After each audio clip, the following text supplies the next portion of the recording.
દ્વારા આજ અટલ આશ્રમે વૃક્ષારોપણ.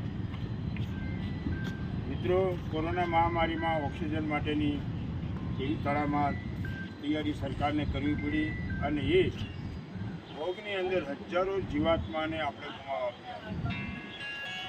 એવી રીતે આપણે શ્વાસે હોતી એ કમ આવો વૃક્ષ લગાવે. હમ જીવનમાં શ્વાસની કમી છે, એના માટે વૃક્ષ રોપવાની જરૂર છે. હર ઇન્સાનને એક એક વૃક્ષ એમના ગુરુના નામે, એમના માતા પિતાના નામે, એમના વડવાઓના નામે, યા તો ભગવાન શિવના નામે પણ એક વૃક્ષ રોપવું જોઈએ.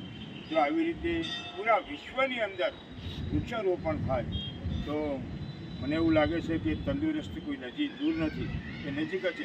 તંદુરસ્તીમાં રહેવા માટેનું કારણ ઓક્સિજન છે મેઇન.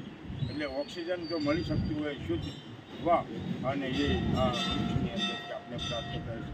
આવું